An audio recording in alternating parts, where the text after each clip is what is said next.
നമസ്കാരം, മലയാളി വാർത്തയിലേക്ക് സ്വാഗതം. കൗൺസിലറും MLAയും തമ്മിലുള്ള ഒരു പോരാട്ടം, ഒരു പൊരിഞ്ഞ പോര് തിരുവനന്തപുരത്ത് നമ്മൾ കണ്ടതാണ്. പറഞ്ഞു വരുന്നത് VK പ്രശാന്തിൻ്റെയും R ശ്രീലേഖയുടെയും പോരിനെ കുറിച്ചാണ്. ആ പോരിപ്പോൾ ഒരു നേർക്കുനേർ പോരായി മാറിയിരിക്കുകയാണ്. സ്ഥാനാർത്ഥികൾ തമ്മിലുള്ള അല്ലെങ്കിൽ നിയമസഭയിലേക്ക് അടുത്ത് MLA ആകാനുള്ള ഒരു പോരിലേക്ക് ആ പോര് രൂപാന്തരം പ്രാപിച്ചിരിക്കുകയാണ്. MLA ഓഫീസിൻ്റെ പേരിൽ തുടങ്ങിയ പോര് VK പ്രശാന്തും R ശ്രീലേഖയും നിയമസഭാ തിരഞ്ഞെടുപ്പിലും തുടരുകയാണ്. കൈവിട്ട മണ്ഡലം ആണ് കോൺഗ്രസിനെ സംബന്ധിച്ച്. അത് തിരികെ പിടിക്കാനുള്ള നെട്ടോട്ടത്തിലാണ് കോൺഗ്രസ് സ്ഥാനാർത്ഥി K മുരളീധരൻ. മറ്റു പല മണ്ഡലങ്ങളിലും മുന്നണി സ്ഥാനാർത്ഥികളുടെ പൂർണ്ണ ചിത്രമാകുന്നതിന് മുൻപേ തന്നെ വാശിയേറിയ ഒരു ത്രികോണ പോരാട്ടം നടക്കുമെന്ന് ഉറപ്പിച്ച ഒരു മണ്ഡലം തന്നെയാണ് വട്ടിയൂർക്കാവ് മണ്ഡലം. മുൻ മേയറായ VK പ്രശാന്ത് LDF സ്ഥാനാർത്ഥിയായി തുടർച്ചയായ മൂന്നാം തിരഞ്ഞെടുപ്പിനെ നേരിടുകയാണ്. മണ്ഡലത്തിൽ ചെറിയ ഇടവേളയ്ക്ക് ശേഷമുള്ള മൂന്നാം തിരഞ്ഞെടുപ്പിനെ നേരിടുകയാണ് UDF സ്ഥാനാർത്ഥി K മുരളീധരൻ. NDA സ്ഥാനാർത്ഥി R ശ്രീലേഖയ്ക്ക് കോർപ്പറേഷൻ തിരഞ്ഞെടുപ്പിലെ വിജയത്തിന് തൊട്ടു പിന്നാലെയുള്ള കന്നി നിയമസഭാ തിരഞ്ഞെടുപ്പ് തന്നെ VIP മണ്ഡലത്തിൽ തന്നെ ആയിരിക്കുകയാണ് എന്നതും ഏറ്റവും ശ്രദ്ധേയം. എന്തായാലും സ്ഥാനാർത്ഥികൾ ശക്തരാണ്, അതുകൊണ്ട് തന്നെ പ്രവചനാതീതമാണ്. ആര് ജയിക്കുമെന്നത് ഒരു ചോദ്യം തന്നെയാണ്. LDFനെ സംബന്ധിച്ച് തിരിച്ചടിയാകുമോ എന്ന് ഭയക്കുന്നത് ഈ ശബരിമല സ്വർണ്ണക്കൊള്ള കേസ്, ഭരണവിരുദ്ധ വികാരമുണ്ട് എന്ന പറച്ചിൽ, ഇതൊക്കെ ഇവിടെ വട്ടിയൂർക്കാവ് LDFനെ ബാധിക്കുമോ എന്ന ചോദ്യമാണ് ബാക്കിയായിട്ടുള്ളത്. UDFനെ സംബന്ധിച്ച് ഈ മണ്ഡലത്തിലെ ജനങ്ങൾക്ക് പൊതുവെ മലയാളി വാർത്തയോട് സംസാരിച്ച ചില വോട്ടർമാരൊക്കെ നമ്മളോട് പറഞ്ഞത് ഒരിക്കലും ഈ മണ്ഡലത്തിൽ ഇട്ടിട്ട് പോയ വ്യക്തിയാണ് K മുരളീധരൻ എന്ന ഒരു കാര്യമാണ്. പല ഘടകങ്ങളുണ്ട്, പക്ഷേ ഈ ഒരു ആരോപണം അത് UDFനെ വലിയ രീതിയിൽ ബാധിക്കുമോ എന്നതാണ് ഏറ്റവും വലിയ ചോദ്യം. BJPയെ സംബന്ധിച്ച് താമര വിരിക്കുക എന്നത് അവരുടെ വലിയൊരു വെല്ലുവിളിയാണ്. ശക്തരായ, അതായത് നിലവിലെ ഭരണം തന്നെ അതിനെ അട്ടിമറിച്ച് അല്ലെങ്കിൽ അതിനെ അതിജീവിച്ച് അവർക്കൊരു വിജയം നേടാനാകുമോ എന്നതും ഒരു ചോദ്യമായി നിൽക്കുന്നു. എന്തായാലും വട്ടിയൂർക്കാവ് മണ്ഡലം അത് വളരെ ഒരു സ്റ്റാർ മണ്ഡലം എന്ന് നമുക്ക് വിശേഷിപ്പിക്കാം. വാശിയേറുന്ന തീപാറുന്ന പോരാട്ടം നടക്കുന്ന ചില മണ്ഡലങ്ങളിൽ ഒന്ന്, ത്രികോണ പോരാട്ടം നടക്കുന്ന, ശക്തരാണ് മൂന്ന് സ്ഥാനാർത്ഥികളും, അതുകൊണ്ട് തന്നെ വാശിയേറിയ ത്രികോണ പോരാട്ടം നടക്കുന്ന, പ്രത്യേകിച്ച് BJPയെ സംബന്ധിച്ച് അവർക്ക് വലിയൊരു ആത്മവിശ്വാസം നൽകുന്നത് തദ്ദേശ തിരഞ്ഞെടുപ്പിൽ വലിയ രീതിയിലുള്ള മുന്നേറ്റമാണ് ഇവിടങ്ങളിലൊക്കെ BJPക്ക് നേടാൻ സാധിച്ചത്. അത് വലിയ ആത്മവിശ്വാസമായി എടുത്ത് മുന്നോട്ട് പോവുകയാണ് ഈ മണ്ഡലത്തിൽ BJP. എന്തായാലും കാത്തിരുന്ന് കാണാം. മേയറും MLAയുമായി 10 വർഷത്തിലധികമായുള്ള ബന്ധമാണ് ഈ സിറ്റിംഗ് MLA പ്രശാന്തിന് മണ്ഡലത്തിലുള്ളത്. അദ്ദേഹത്തിന് ഒരു വ്യക്തിപ്രഭാവം തന്നെ ഈ മണ്ഡലത്തിലുണ്ട് എന്ന കാര്യത്തിൽ സംശയമില്ല.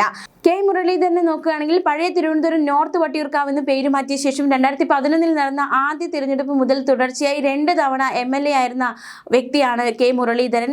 മണ്ഡലത്തിൽ അദ്ദേഹത്തെ പ്രത്യേകിച്ച് പരിചയപ്പെടുത്തേണ്ട ആവശ്യമില്ല, പരിചിതനാണ് അദ്ദേഹം. 33 വർഷം IPS ഉദ്യോഗസ്ഥയായിരുന്ന ശ്രീലേഖ കഴിഞ്ഞ തദ്ദേശ തിരഞ്ഞെടുപ്പിൽ ശാസ്തമംഗലത്തെ കൗൺസിലറായി തിരഞ്ഞെടുക്കപ്പെട്ടു. അതിൻ്റെ ഒരു ശൗര്യത്തോടെയാണ് അവരും കളത്തിലുള്ളത്. പ്രചാരണം ചൂടുപിടിക്കുന്നുണ്ട്. മണ്ഡലത്തിൽ CPM BJP ഡീൽ ഉണ്ട് എന്ന ആരോപണം K മുരളീധരൻ ഈ ഒരു മണ്ഡലത്തിൽ ഉയർത്തിയിട്ടുണ്ട്. അത്തരത്തിലൊരു ഡീൽ ഉണ്ട് എന്ന് തന്നെ അദ്ദേഹം ആവർത്തിച്ച് പറയുകയാണ്. ഈ ഡീല് വിവാദം, ഈ ഒരു തിരഞ്ഞെടുപ്പിൽ ഏറ്റവും പ്രധാനപ്പെട്ട വിവാദങ്ങളിൽ ഒന്നാണ് ഡീല് വിവാദം. പാലക്കാട് നിന്നാണ് ഇത്തരത്തിലൊരു ഡീല് വിവാദം ഉയർന്നു വന്നത്. അതിപ്പോൾ വട്ടിയൂർക്കാവ് K മുരളീധരൻ, അതായത് കോൺഗ്രസ് ഉന്നയിക്കുകയാണ് ഇവിടെ BJPയും അതുപോലെ തന്നെ CPMും തമ്മിൽ ഡീൽ വെച്ചിട്ടുണ്ട് എന്ന്. എന്തൊക്കെയായാലും ഡീലും അതുപോലെ തന്നെ മറ്റ് വിവാദങ്ങളും വ്യക്തിപ്രഭാവവും ഭരണ നേട്ടവും അല്ലെങ്കിൽ ജനവിരുദ്ധ വികാരം ഇതെല്ലാം കൂടി കലർന്ന് ആർക്കൊപ്പമാണ് വട്ടിയൂർക്കാവ് മണ്ഡലം നിൽക്കുക എന്നതാണ് ഇനി അറിയാനുള്ളത്. പകൽ ശ്രീലേഖയ്ക്ക് വേണ്ടി പ്രവർത്തിക്കുന്ന BJP കൗൺസിലർമാർ രാത്രി VK പ്രശാന്തിന് വേണ്ടി പ്രവർത്തിക്കുന്നുവെന്ന ഗുരുതര ആരോപണമാണ് K മുരളീധരൻ ഈ ഒരു മണ്ഡലത്തിൽ ഉയർത്തിയിരിക്കുന്നത്. 1,63,063 വോട്ടർമാരാണ് ഇത്തവണ വട്ടിയൂർക്കാവിലുള്ളത്. ഇതിൽ 77,550 പുരുഷന്മാരും 85,510 സ്ത്രീകളുമാണ്. കഴിഞ്ഞ തവണ 2,08,543 വോട്ടാണ് മണ്ഡലത്തിൽ ഉണ്ടായിരുന്നത്. ഇതിൽ 1,37,636 വോട്ട് പോൾ ചെയ്യപ്പെട്ടു. ഈ വർഷം SIR പ്രക്രിയ കഴിഞ്ഞതോടെ മണ്ഡലത്തിൽ 42,580 വോട്ടർമാരുടെ കുറവുണ്ടായി. ഈ വോട്ട് ചോർച്ച ആരെ പ്രതികൂലമായി ബാധിക്കും? ചോദ്യം ശക്തം. ലോക്സഭാ തിരഞ്ഞെടുപ്പിലും തദ്ദേശഭരണ തിരഞ്ഞെടുപ്പിലും വട്ടിയൂർക്കാവിൽ 1ാം സ്ഥാനത്ത് എത്താൻ കഴിഞ്ഞതിന്റെ ആത്മവിശ്വാസത്തിൽ BJPയും തദ്ദേശ തിരഞ്ഞെടുപ്പിന്റെ 2,497 വോട്ടിന്റെ ഭൂരിപക്ഷം NDAക്ക് കിട്ടിയിരുന്നു. മണ്ഡലം രൂപീകരിക്കപ്പെട്ടത് മുതൽ കോൺഗ്രസിന്റെ ഒരു ഉറച്ച സീറ്റായിരുന്നു ഇത്. ആ ഉറച്ച സീറ്റാണ് LDF തട്ടിയെടുത്തത്. അപ്പോൾ LDFന്റെ ഒരു ഉറച്ച സീറ്റായിരിക്കുന്ന ഈ വട്ടിയൂർക്കാവ് മണ്ഡലം ഇത്തവണ തിരഞ്ഞെടുപ്പിൽ ആര് തട്ടിയെടുക്കും എന്നതും ഒരു ചോദ്യമായി തന്നെ ഉയരുകയാണ്. കോൺഗ്രസിന്റെ ഷുവർ സീറ്റായിരുന്ന വട്ടിയൂർക്കാവ് 2019 ഉപതെരഞ്ഞെടുപ്പിലാണ് ഇടത്തേക്ക്, അതായത് VK പ്രശാന്തിനൊപ്പം പോയത്. പോയത്. 2021 കാര്യം എടുക്കുകയാണെങ്കിൽ മണ്ഡലത്തിൽ 20,000-ലധികം വോട്ടിന്റെ ഭൂരിപക്ഷം നൽകി പ്രശാന്തിനൊപ്പം നിന്നു. 2011 മണ്ഡലം രൂപീകരിക്കപ്പെട്ടതിന് ശേഷം നടന്ന 2 തിരഞ്ഞെടുപ്പുകളിൽ കെ മുരളീധരനൊപ്പമായിരുന്നു വോട്ടർമാർ. 2011 കെ മുരളീധരൻ 16,167 വോട്ടുകൾക്ക് LDF സ്ഥാനാർത്ഥി ചെറിയാൻ ഫിലിപ്പിനെ പരാജയപ്പെടുത്തി. 2016 തിരഞ്ഞെടുപ്പിൽ മുരളീധരൻ 7,622 വോട്ടുകൾക്കാണ് BJP സ്ഥാനാർത്ഥി കുമ്മനം രാജശേഖരനെ തോൽപ്പിച്ചത്. CPM സ്ഥാനാർത്ഥി TN സീമ 3ാം സ്ഥാനത്തായിരുന്നു അന്ന്. എന്നാൽ 2019 കെ മുരളീധരൻ വടകര ലോക്സഭാ സീറ്റിൽ മത്സരിക്കാൻ പോയതിനെ തുടർന്ന് ഉപതെരഞ്ഞെടുപ്പുണ്ടായി. അന്നാണ് VK പ്രശാന്ത് 14,465 വോട്ടിന്റെ ഭൂരിപക്ഷത്തിന് കോൺഗ്രസ് സ്ഥാനാർത്ഥി കെ മോഹൻകുമാറിനെ വീഴ്ത്തി ആ കോട്ട പിടിച്ചെടുത്തത്. 2021 കോൺഗ്രസിന്റെ വീണ S നായരെയും ഇപ്പോഴത്തെ മേയർ VV രാജേഷിനെയും പരാജയപ്പെടുത്തിയാണ് പ്രശാന്ത് മണ്ഡലം നിലനിർത്തിയത്. 21,515 വോട്ടായിരുന്നു അന്നത്തെ ഭൂരിപക്ഷം. നമുക്ക് ഈ വട്ടിയൂർക്കാവിന്റെ ചെറിയൊരു ചരിത്രം കൂടി നോക്കാം. പ്രജാ സോഷ്യലിസ്റ്റ് പാർട്ടി നേതാവും മുൻ മുഖ്യമന്ത്രിയുമായ പട്ടം താണുപിള്ളയാണ് വട്ടിയൂർക്കാവിന്റെ ആദ്യ രൂപമായ തിരുവനന്തപുരം 2 മണ്ഡലത്തിന്റെ ആദ്യ MLA. രണ്ടാമത് MLA ആയപ്പോഴാണ് പട്ടം സംസ്ഥാന മുഖ്യമന്ത്രിയായത്. 1977 തിരഞ്ഞെടുപ്പ് നടക്കുമ്പോൾ തിരുവനന്തപുരം നോർത്ത് എന്നായി മണ്ഡലത്തിന്റെ പേര്.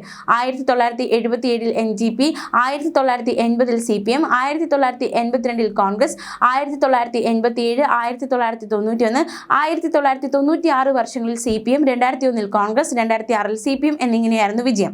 CPM-ഉം കോൺഗ്രസും മാറി മാറി വിജയിച്ച മണ്ഡലത്തിൽ തുടർച്ചയായി 3 തവണ ഉൾപ്പെടെ 4 വട്ടം M വിജയകുമാറും 1 തവണ K അനിരുദ്ധനും CPM-ന്റെ കൊടി പാറിച്ചു. G കാർത്തികേയനും K മോഹൻകുമാറും ഓരോ തവണ കോൺഗ്രസിൽ നിന്ന് വിജയിച്ച് നിയമസഭയിലേക്ക് എത്തി. 2008 മണ്ഡല പുനർനിർണയത്തിൽ തിരുവനന്തപുരം നോർത്ത് മണ്ഡലമാണ് വട്ടിയൂർക്കാവായത്. മണ്ഡലത്തിന്റെ ഭാഗമായിരുന്ന വട്ടിയൂർക്കാവ്, കുടപ്പനക്കുന്ന് പഞ്ചായത്തുകളും കോർപ്പറേഷനിലെ 10 വാർഡുകളും ശാസ്തമംഗലം, കുന്നുകുഴി, നന്ദൻകോട്, കണ്ണമ്മൂല വാർഡുകളും ചേർന്നാണ് വട്ടിയൂർക്കാവ് മണ്ഡലം നിലവിൽ വന്നത്. പഞ്ചായത്തുകൾ കോർപ്പറേഷനോട് കൂട്ടിച്ചേർത്തതോടെ 24 വാർഡുകളും മെഡിക്കൽ കോളേജ്, നാലാഞ്ചിറ വാർഡുകളുടെ കുറച്ചു ഭാഗങ്ങളും മണ്ഡലത്തിലായി. എന്തായാലും ഈ വട്ടിയൂർക്കാവ് മണ്ഡലം ആർക്കൊപ്പമാണ് നിൽക്കാൻ പോകുന്നത് എന്ന ചോദ്യമാണ് ബാക്കിയാകുന്നത്. LDF-നെ തുടരാൻ അനുവദിക്കുമോ, അതോ തദ്ദേശ തിരഞ്ഞെടുപ്പിൽ BJP-ക്ക് നൽകിയ സ്വീകരണം ഈ തിരഞ്ഞെടുപ്പിലും ഉണ്ടാകുമോ? ഒരിക്കൽ ഇട്ടിട്ട് പോയ കെ മുരളീധരനെ അവർ വീണ്ടും സ്വീകരിക്കുമോ? ചോദ്യം ബാക്കിയാണ്. എന്തായാലും അതായത് ഈ ഒരു മണ്ഡലത്തിലെ 3 സ്ഥാനാർത്ഥികളുടെയും പ്രതികരണത്തിലേക്ക് കൂടി നമ്മളൊന്ന് പോവുകയാണ്. അവരുടെ പ്രതികരണം കൂടി നമുക്ക് കേൾക്കാം. ജനം മാറ്റം ആഗ്രഹിക്കുന്നുണ്ട്, കേരളത്തിൽ മാറ്റം ആഗ്രഹിക്കുന്നുണ്ട്, വട്ടിയൂർക്കാവിലും മാറ്റം ആഗ്രഹിക്കുന്നുണ്ട്. അതനുസരിച്ച് ജനം പ്രതികരിക്കുന്നതാണ് വിശ്വാസം. വിജയപ്രതീക്ഷ എത്രത്തോളം? 101% വിജയപ്രതീക്ഷ. ഇപ്പോൾ എതിർവശത്ത് നിൽക്കുന്ന പോരാളികൾ അവർ എത്രത്തോളം ഞാൻ എതിർ സ്ഥാനാർത്ഥികളെ കുറിച്ച് മോശമായിട്ട് അഭിപ്രായം പറയുന്ന ആളല്ല. അതൊക്കെ ജനങ്ങൾക്ക് എല്ലാ കാര്യങ്ങളും അറിയാം. ജനങ്ങൾ ഉചിതമായി UDF-ന് അനുകൂലമായിട്ട് തീരുമാനം എടുക്കുന്നതാണ് ഞങ്ങളുടെ പ്രതീക്ഷ.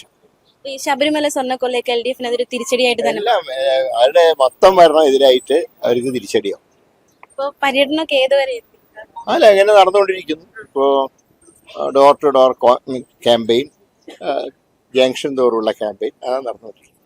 അപ്പോൾ ഇപ്രാവശ്യം ഭരണമാറ്റം ഉണ്ടാകും എന്ന് തന്നെ തീർച്ചയായിട്ടും 101% ഭരണമാറ്റം ജനം ആഗ്രഹിക്കുന്നുണ്ട്. ജനം അത് ആഗ്രഹിക്കുന്നു. UDF എത്ര സീറ്റ് നേടും? ഞങ്ങളുടെ 100 ഞങ്ങളുടെ ടാർഗറ്റ്. അപ്പൊ ഞങ്ങളെ സംബന്ധിച്ച് ഒരു നെഗറ്റീവ് ആർക്കും ചൂണ്ടിക്കാണിക്കാനില്ല. ഇപ്പൊ പ്രതിപക്ഷം പോലും വിവാദങ്ങൾ ഉണ്ടാക്കാനാണ് ശ്രമിക്കുന്നത്, അല്ലാതെ എന്തെങ്കിലും കാര്യങ്ങൾ യഥാർത്ഥ രീതിയിൽ പറയാൻ അവർക്ക് കഴിയുന്നില്ല. അപ്പൊ അത് ഞങ്ങൾക്ക് ഗുണകരമാകും. അപ്പൊ കഴിഞ്ഞ 5 വർഷം കൊണ്ട് മണ്ഡലത്തിൽ നടത്തിയ വികസനങ്ങൾ ഓട്ടായി മാറും. ഞങ്ങൾ പ്രധാനമായിട്ടും ഫോക്കസ് ചെയ്യുന്നത് വികസന കാര്യങ്ങളിലാണ്. ഇപ്പോൾ 26 കോർപ്പറേഷൻ വാർഡുകൾ ഉൾപ്പെടുന്നതാണ് വട്ടിയൂർക്കാവ് നിയമസഭാ മണ്ഡലം. ആ 26 വാർഡുകളിലും നഗരസഭാ റോഡുകൾ ഉൾപ്പെടെ MLA ഫണ്ട് ഉപയോഗിച്ച് ചെയ്യാൻ വേണ്ടി ശ്രമിക്കുകയാണ്. PWD റോഡുകൾ ഏതാണ്ട് 90% BMPC ആക്കി കഴിഞ്ഞു. വട്ടിയൂർക്കാവിൽ മുടങ്ങിക്കിടന്ന ജംഗ്ഷൻ വികസന പരിപാടികൾ പേർക്കട മേൽപ്പാലം, അമ്പലമുക്ക് ജംഗ്ഷൻ വികസനം, കേശവദാസപുരം ജംഗ്ഷൻ വികസനം, ദേവസ്വം ബോർഡ് ജംഗ്ഷൻ വികസനം ഉൾപ്പെടെ സാധ്യമാക്കിയ ഒരു കാലയളവാണ്. കുലശേഖരം പാലം ഉൾപ്പെടെ വന്നു. അപ്പോൾ ജനങ്ങൾ ഇത് മനസ്സിലാക്കും. അപ്പോൾ വികസനത്തിനായിരിക്കും ഇത്തവണ ജനങ്ങൾ വോട്ട് ചെയ്യുക, വിവാദങ്ങൾക്കല്ല. ഇവിടെ കാര്യങ്ങൾ നടക്കുന്നുണ്ട്.